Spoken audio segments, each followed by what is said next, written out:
Welcome to a core movement review. Today we're going to talk about the air squat and a couple different variations of the air squat. So first things first, we're going to talk about our stance. Our stance is going to be somewhere in between our hips to our shoulders for our regular air squat. Our feet are going to be slightly turned out so our knees can track our toes properly and not feel too constrained.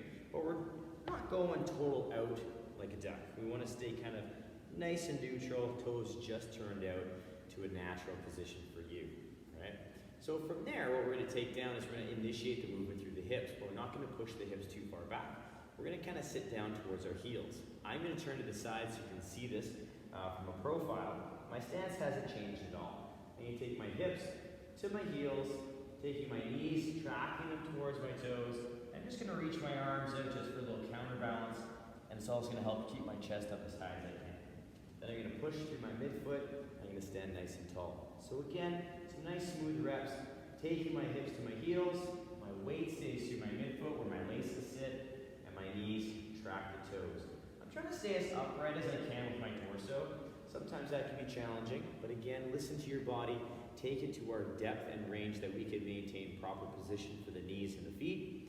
We also want to make sure that our goal over time is to get as close to below parallel as we can. And by below parallel, I mean hip crease below the knee. So taking those hips down below the knee. But in the beginning, we want to make sure that we're only squatting to a proper depth that suits our body. Now, we have a couple different variations we like to play with, which is the sumo squat. So if my regular stance was here, my sumo is going to come out a little wider. And now it's the same movement criteria, hips drawing towards the heels, chest staying tall, knees tracking towards the toes, but we want to make sure that we're pushing our knees out just a little extra on these sumo squats so that the knees track the toes. So as I take my hips to my heels, I push my knees out just a little bit more so they track properly, and then I stand tall. So again, from a profile, I get into that sumo stance position, I take those hips to heels, push those knees out, I stay nice and extended to my back, and I stand nice and tall. Our last variation of air squat is our narrow stance squat. So what we have here is our regular stance, and that narrow can be anywhere inside that regular squat stance.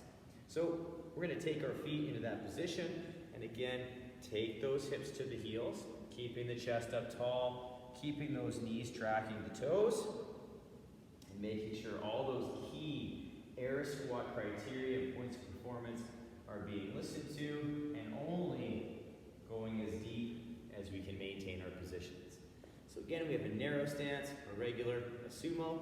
All the key points are there. Weight through the midfoot at those laces roughly. Knees track the toes. Our feet are about our hip width to our shoulder width stance. So depending on you as an individual, you're going to find your stance somewhere in there. And then we want to try and keep that body nice and tall. Back nice and naturally extended through the lumbar, and a nice tall posture. So embrace, have fun with these squats, you guys. Play with them, play with your stance. Again, it's always nice to experiment with what's going to work for you, and have fun with the squats, you guys.